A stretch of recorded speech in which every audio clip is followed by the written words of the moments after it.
நாங்கள் ஒவ்வொருத்தரும் செய்துட்ருக்கிற வேலை எங்களுக்குரிய வேலை தானா? ஸோ அதை நாங்கள் கண்டுபிடிக்கிறதுக்கு ஒரு சின்ன டூல் இருக்குது, ஹால் அண்ட் கோட்ஸ். ஸோ ரியாஸ்க், இந்த வீடியோவில் ரியாஸ்க் பர்சனாலிட்டி டெஸ்ட் இதை பற்றி தான் சொல்ல போகிறேன். So RIASEC.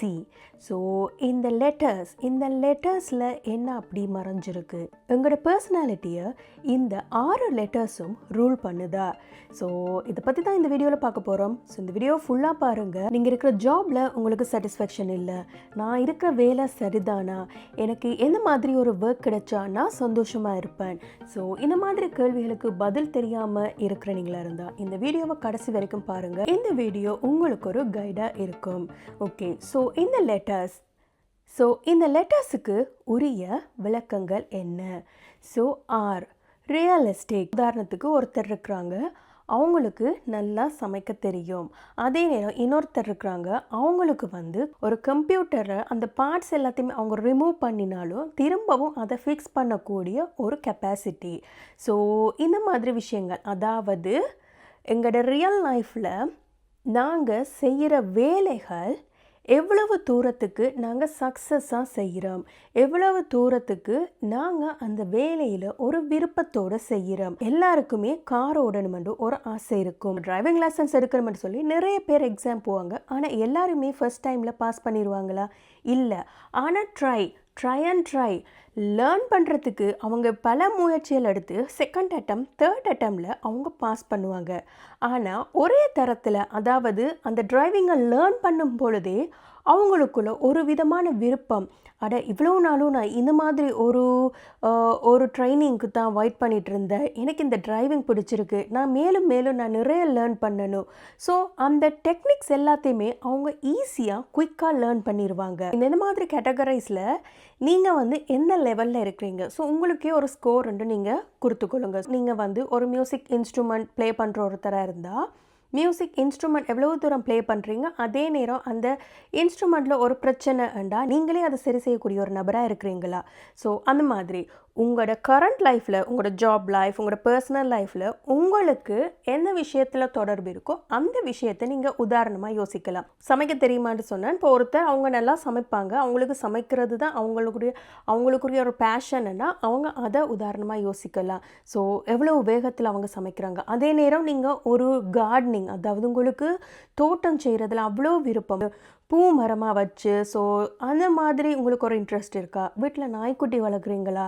ஸோ இந்த மாதிரி விஷயங்கள் எவ்வளோ தூரத்துக்கு நீங்கள் ஒரு இடத்துல சிட் அண்ட் டாக், ஒரு இடத்துல இருந்து பேசிகிட்டு இருக்காமல் நீங்கள் இறங்கி ஒர்க் பண்ணக்கூடிய ஒருத்தராக இருக்கணும். ஃப்ரெண்டுக்கு ஒரு பிரச்சனை, கால் எடுக்கிறாங்க, உடனே போகிறீங்க வாரீங்க. ஸோ இந்த மாதிரி கேட்டகரைஸ். ஸோ நான் சொல்லும் பொழுதே உங்களுக்கு ஒரு தாட் ஒன்று வரும், இவங்க சொல்கிற விஷயங்கள் எல்லாம் எனக்கு இன்வால்மெண்ட் இருக்குது. இந்த மாதிரி இருந்தால் நீங்கள் உங்களுக்கு ஸ்கோர் போட்டுக்கொள்ளலாம் 1 to 10. ஸோ இங்கே 0 இல்லை, எல்லாருக்குமே எப்படியாச்சும் ஒரு 1 என்ற ஸ்கோர் கட்டாயம் கிடைக்கும். அதனால் 1 to 10ல் நீங்கள் ஓகே எனக்கு 3 இல்லை 8, நான் நாய்க்குட்டி வளர்க்குறேன், நான் நல்லா சமைக்கிறேன், கம்ப்யூட்டரோட பிரச்சனை நானே அதை சால்வ் பண்ணுறேன், வீட்டில் லைட் பிரச்சனை நானே நானே அந்த லைட்டை மாற்றுறேன். ஸோ இந்த மாதிரி விஷயங்கள் எல்லாம் எனக்கு இருக்குது, எனக்கு ஒரு 8 கொடுக்கலாம்டா நீங்கள் உங்களுக்கு ஒரு 8 கொடுத்துக்கொள்ளுங்க. அடுத்தது இன்வெஸ்டிகேட்டிவ். அதாவது ஒரு உதாரணத்துக்கு இப்போ உங்கள் வீட்டில் ஒரு பிரச்சனை, ரைட், ஏதோ ஒரு பக்கத்து வீட்டில் பிரச்சனை அல்லது உங்களோட வீட்டில் பிரச்சனை, அந்த பிரச்சனையை நீங்கள் அதோட விட்டுருவீங்களா? ஏன் இந்த பிரச்சனை வந்தது, யார் இந்த பிரச்சனைக்கு காரணம்? ஸோ பக்கத்து வீட்டில் இவ்வளோ ப்ராப்ளம்ஸ் நடக்குதுண்டா, உண்மையாகவே இதுக்கெல்லாம் காரணம் யாருன்னு நீங்கள் அனலைஸ் பண்ணுறீங்களா, சர்ச் பண்ணுறீங்களா? அந்த பிரச்சனையை திரும்ப தேடி இதுக்குரிய ரூட் காஸ் என்ன, இதுக்குரிய காரணம் என்னன்றதை கண்டுபிடிக்கிறீங்களா? ஸோ அந்த மாதிரி ஒரு நபராக நீங்கள் இப்போ உதாரணத்துக்கு ஓகே, இப்போ நீங்கள் உங்களுக்கு சயின்ஸ் விஞ்ஞான பாடம் உங்களுக்கு அவ்வளோ விருப்பம், ஏன்னா அதில் பல தேடல்கள் இருக்கும். இதுக்கு காரணம் என்ன, ஏன் மனிதன் பிறந்தானா, ஓகே மனிதனுக்கு முதல் இருந்தது யார், எவ்வளோ காலத்துக்கு முதல் இந்த உலகம் உருவாச்சுது, இந்த மாதிரி கொஷின்ஸ் உங்களுக்குள்ள வருதா? ஓகே இந்த பூ மஞ்சள் கலரில் இருக்குது, இருக்குது, இந்த பூ ஏன் சிவப்பு கலரில் இருக்குது, இந்த மாதிரி பல கேள்விகள் உங்களுக்கு வந்து அந்த பல கேள்விகளுக்கு விடைய தேடுற பாதையில் நீங்கள் செல்றீங்களா? சயின்ஸ் ரிலேட்டடாக தான் இருக்கணும் இல்லை. இப்போ உதாரணத்துக்கு நான் சமையலை சொன்னேன். இப்போ நீங்கள் நல்லா சமைக்கிறீங்கண்டா ஓகே, இந்த சமையலுக்கு வந்து ஏன் இப்படி ஒரு டேஸ்ட் வருது, ஸோ இந்த சமையலை இன்னும் மாடிஃபை பண்ணி வேறு மாதிரி செய்யலாமா, எதுக்கு இந்த மாதிரி டேஸ்ட் 6 வகை சுவை இருக்குது, இந்த 6 வகை சுவையில் நான் ஏதாவது புதுசாக கண்டுபிடிக்கலாமா, இந்த மாதிரி உங்களுக்கு உங்களுக்கு பிடிச்ச விஷயத்தில் நீங்கள் தீவிரமாக இருக்கிறீங்களா? அடுத்தது என்ன, ஏன் இப்படி நடக்குது, ஏன் வை, இந்த வை என்ற கொஷனை நீங்கள் பல தடவை நீங்கள் இருக்கிற ஃபீல்டில் இல்லாட்டி உங்களுக்கு பிடிச்ச ஒரு விஷயத்தில் நீங்கள் கேட்குறீங்களா? நீங்கள் ஸ்கூலில் வந்து நல்லா மேத்ஸ் உங்களுக்கு நல்லா ஸ்கோர் பண்ணியிருப்பீங்கன்னா உங்களுக்கு இந்த ஐ லெவல் கூடன்ற அர்த்தம். அதாவது பேப்பர் எடுத்து பேனை எடுத்து கூட்டி கழித்து தான் சொல்லணும் மண்டியில் டக்குன்னு நீங்கள் மைண்டாலேயே நீங்கள் அந்த ஆன்சரை சொல்லிடுவீங்க. அந்தளவுக்கு உங்களோட பிரெயின் வந்து என்ன சொல்கிறது, டக்குன்னு அதுக்குரிய தீர்வை கண்டுபிடிக்கிற மாதிரி போகும். ஸோ அது science field, maths field, research field. So analyse பண்ணி என்ன அது, அதாவது இப்போ ஐடிலெலாம் புது புது விஷயங்கள் இன்வென்ட் பண்ணுறாங்க. ஸோ இந்த மாதிரி மூளை. ஸோ இந்த மாதிரி பர்சனாலிட்டி டைப் இன்வெஸ்டிகேட்டிவ். அடுத்தது ஆர்டிஸ்டிக். ஸோ நீங்கள் இருக்கிற ஃபீல்ட், நீங்கள் இப்போ இருக்கிற ஜாப் வந்து நீங்கள் ஒரு மீடியா சம்மந்தமாக இருக்கிறீங்களா, நீங்கள் ஒரு ஃபேஷன் டிசைனராக கூட இருக்கலாம். ஸோ அதுக்காக உடனே பெரிய பெரிய கம்பெனியில் அந்த மாதிரின்னு இல்லை. நீங்கள் வீட்டிலையே நீங்கள் உடைகள் தைக்கிற ஒரு நபராக இருந்தீங்களா இருந்தால் நார்மலாக நீங்கள் இப்போ ஒரு சாரிக்கு ஒரு ப்ளவுஸ் தைக்கிற ஒருத்தராக இருந்தால் நார்மலாக நீங்கள் அந்த ப்ளவுஸ் தைக்கிறீங்களா, அதே நேரம் அந்த ப்ளவுஸுக்கு வித்தியாசமான டிசைனில் வித்தியாசமான கலர்ஸில் புது விதமான ஆர்னமெண்ட்ஸ் ஆட் பண்ணி அந்த ப்ளவுஸுக்கு நீங்கள் இன்னும் அழகு விட்றீங்களா? இந்த மாதிரி இருக்கிற ஒரு கேரக்டர் தான் இந்த ஆர்டிஸ்டிக் டைப். அதாவது நீங்கள் என்ன வேலை செஞ்சாலும் அந்த வேலையில் ஒரு ஆர்ட் இருக்கணும். இப்போ உதாரணத்துக்கு நான் சமையலே எடுக்கிறேன். இப்போ நீங்கள் சமைக்கிறீங்க, நல்லா சமைச்சிட்டீங்க, ஓகே, உங்களோட வீட்டில் இருக்கிறாக்களுக்கு அந்த சமையலை நீங்கள் கொடுக்கணும். ஓகே, சமைச்சாச்சு, எல்லாம் அங்கே கிச்சனில் இருக்குது, போய் எடுத்து சாப்பிடுங்க. இந்த மாதிரி சொல்கிற ஒரு நபராக நீங்கள், அல்லது உங்களோட வீட்டில் இருக்கிறவங்களுக்கெல்லாம் ஓகே, யார் எந்த அளவுக்கு சாப்பிடுவாங்க, யாருக்கு என்னென்ன விஷயம் கூட பிடிக்கும், அவங்களுக்கு என்னென்ன மாதிரி நான் இந்த சாப்பாடை பகிரணும். ஸோ நீங்கள் பிளேட்டில் நீங்கள் ஒரு டேபிளில் அரேஞ்ச் பண்ணி ஒவ்வொருத்தருக்கு உரிய டேபிள், ஒருத்தருக்குரிய சேரில் நீங்கள் அவங்களுக்கு ஏற்ற மாதிரி பிடிச்ச மாதிரி அந்த டிஷ்ஷஸை நீங்கள் டெக்கரேட் பண்ணி நீங்கள் அதை கொடுக்குற ஒரு ப்ரெசன்ட் பண்ணுற வேயில். ஸோ அதில் இருக்கிறது ஒரு ஆர்ட், அந்த ஆர்டிஸ்டிக். ஸோ நீங்கள் எந்த ஒர்க்கில் இருக்கலாம், நீங்கள் என்ன வேலை செய்யலாம், நீங்கள் செய்கிற வேலையில் ஆர்டிஸ்டிக் எவ்வளோ ரேஞ்சுக்கு இருக்குது. ஸோ ஆல்ரெடி நான் சொன்ன ரியலிஸ்டிக் ஆர் எந்த ரேஞ்சுக்கு உங்களுக்கு இருக்குது அதுக்கு ஸ்கோர் பண்ணிக்கொள்ளுங்க. அடுத்தது இன்வெஸ்டிகேட்டிவ். ஸோ உங்களுக்கு தான் தெரியும் உங்களுக்கு உங்களோட ஸ்கோர் என்னண்டு. ஸோ அந்த ஸ்கோரை நீங்கள் கொடுத்துக்கொள்ளுங்க.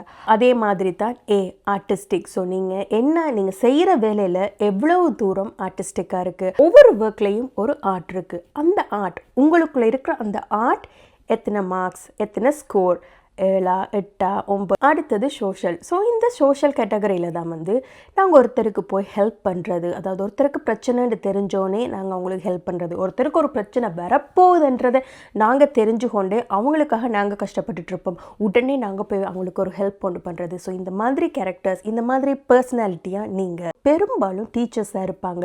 ஸோ அவங்களோட எஸ் வந்து ஒரு ஹை லெவலில் இருக்கும். என்ன ஸ்கோர் கொடுக்க போகிறீங்க, 5, 6, 7, 8?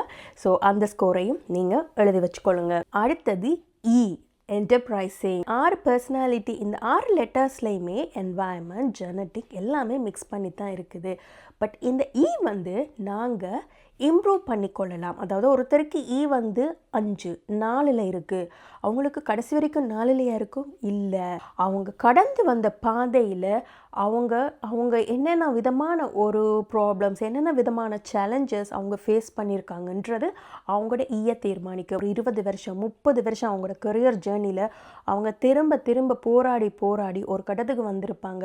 அதுக்கு பிறகு அவங்களோட அந்த பர்சனாலிட்டியை பார்த்தா சில நேரம் அது வந்து 10 அளவுக்கு ரீச் ஆகிற அளவுக்கு அவங்க அந்த பர்சனாலிட்டியை வளர்த்து கொண்டிருப்பாங்க. பர்சனாலிட்டி கூடினவங்க தான் பெரும்பாலும் லீடர்ஸாக இருப்பாங்க, ஒரு கூட்டத்துக்கு தலைவனாக இருப்பாங்க.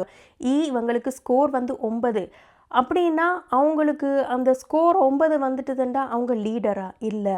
அந்த அந்த ஏ என்னென்று கனெக்ட் ஆகுது, அந்த ஈயோட எஸ் என்னென்று கனெக்ட் ஆகுது, அந்த ஈக்கும் ஐக்கும் எவ்வளவு தூரம்.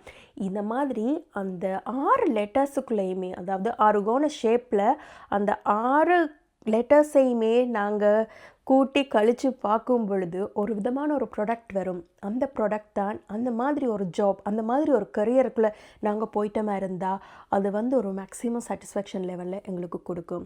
ஸோ உங்களுக்கு இந்த நீங்கள் இப்போ இருக்கிற ஸ்டேஜில் வந்து உங்களுக்கு எவ்வளவு, உங்களோட நோட்டில் அந்த ஈக்கும் நீங்கள் ஒரு ஸ்கோரை கொடுத்து வைங்க.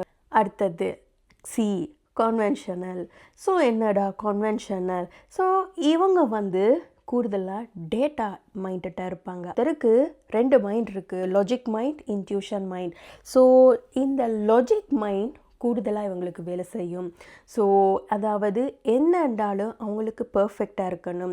இப்போ அவங்க வீட்டை போகிறாங்க, வீட்டில் ஒரு ஃபோட்டோ ஃப்ரேம் வந்து கொஞ்சம் அசைஞ்சிருந்தா கூட அவங்களுக்கு அது டக்குன்னு ஸ்பாட்டில் தெரியும், நீட்டாக இருக்கணும். ஸோ எல்லாமே பர்ஃபெக்ட், 100% பர்ஃபெக்டாக இருக்கணும்னு எதிர்பார்ப்பாங்க. எல்லாருக்குமே இந்த RIASEC இந்த 6 லெட்டர்ஸும் அவங்களுக்குள்ள இருக்குது. எந்தளவு பெர்சன்டேஜ் இருக்குன்றது தான் முக்கியம். ஸோ இந்த இப்போ உதாரணத்துக்கு ஓகே, ஒவ்வொரு வெள்ளிக்கிழமையும் கோயிலுக்கு போகணும், இதுதான் அம்மா எனக்கு சொல்லி கொடுத்தது. ஸோ வெள்ளிக்கிழமைன்னா கட்டாயம் நீ கோயிலுக்கு போகணும். ஓகே, என்னடா இந்த வெள்ளிக்கிழமை கோயிலுக்கு போகலை, ரைட், என்ன பண்ணுவோம்? இல்லை, அம்மா சொல்லிட்டாங்க வெள்ளிக்கிழமை கோயிலுக்கு போகணும், மழை பெய்யுது, வெயில் அடிக்குது, என்னவா இருந்தாலும் கோயிலுக்கு போயே ஆகணும். ஸோ இந்த வந்து பர்சனாலிட்டி ரொம்ப ஹை, ரைட். அதே நேரம் மழை பெய்யுது, போனால் நனைஞ்சிருவேன், நனைஞ்சா காய்ச்சல் வரும், காய்ச்சல் வந்தால் வேலைக்கு போகலாது, படிக்க இயலாது, இந்த மாதிரி யோசிச்சுட்டு ஓகே ரைட் அம்மாட்ட ஒரு சாரி சொல்லுவேன், அம்மா இந்த வெள்ளிக்கிழமை என்னால் கோயிலுக்கு போக முடியலை, ஏண்டா மழை பெஞ்சுது. ஸோ இந்த மாதிரி அவங்க வந்து ஒரு கொஞ்சம் அவங்க அடாப்ட் பண்ணி அவங்க அந்த சிச்சுவேஷனை புரிஞ்சு ஸோ அந்த இடத்துல அவங்க போகலை. அப்போ போகலைன்றதுக்காக அவங்க என்ன அம்மா பேச்சை கேட்கலையா, அம்மா பேச்சை மீறின்னு ஒருத்தரா? இல்லை, அந்த சிச்சுவேஷனுக்கு அவங்களுக்கு தெரியும் நான் இப்படி தான் செய்யணுமெண்டு. ஸோ அவங்க வந்து என்ன சொல்கிறது, ஒரு ஃப்ளெக்சிபிலிட்டியாக இருக்கும். ஸோ அந்த ஃப்ளெக்சிபிலிட்டியாக இருக்கிறவங்க வந்து கொஞ்சம் என்ன சொல்கிறது, வந்து அவங்களுக்கு குறைவாக இருக்கும். ஸோ இந்த உதாரணமே நான் சொன்னேன்னா உங்களில் பலர் வந்து இப்படி தான் ஒரு விஷயம் ஓகே கட்டாயம் செஞ்சே ஆகணும், செய்யாட்டி இல்லை, இந்த மாதிரி நீங்கள் இருக்கிற ஒருத்தரா? உங்களோட ஸ்கோர் என்ன? சிச்சுவேஷன்ஸை யோசிச்சு அதுக்கேற்ற மாதிரி நீங்கள் சுயமாக முடிவெடுக்கக்கூடிய ஒருத்தரா? ஸோ உங்கள் வந்து கொஞ்சம் குறைவாக இருக்கும். ஓகே ரைட், அவ்வளவுதான். RIASEC இந்த 6 லெட்டர்ஸுக்கும் நீங்கள் ஒரு ஸ்கோர் கொடுத்துருப்பீங்க. இந்த ஸ்கோரை வந்து ஓகே இந்த மாதிரி ஒரு கிராஃப் ஒன்று போட்டு இந்த கிராஃபில் நீங்கள் உங்களுக்கு ஒன்று ஒரு கிராஃப் எடுக்க போகிறீங்க. இது வந்து பர்ஃபெக்டாக இருக்குமென்னு சொல்கிறதுக்கு இல்லை, நீங்களாம் ஒரு கெஸ் பண்ணி நீங்கள் கொடுத்த மார்க்ஸ். உண்மையாகவே உங்களுக்கு இந்த ஹாலண்ட் கோர்ஸில் நீங்கள் பர்சனாலிட்டி டெஸ்ட் நீங்கள் செய்யணுமா இருந்தால் கூகுளில் நீங்கள் சர்ச் பண்ணிங்களா இருந்தால் நிறைய டூல்ஸ், நிறைய பர்சனாலிட்டி டெஸ்ட் வரும். ஸோ அந்த டெஸ்ட்டில் அந்த கொஷன்ஸ் நீங்கள் வந்து ஒரு 5 நிமிஷம் 10 நிமிஷம் நீங்கள் ஸ்பெண்ட் பண்ணி அந்த டெஸ்ட் செய்தீங்களா இருந்தால் உங்களுக்கு அந்த சார்ட் வந்து நீங்களாகவே ஃப்ரீ சார்ட் நீங்கள் எடுத்துக்கொள்ளலாம்.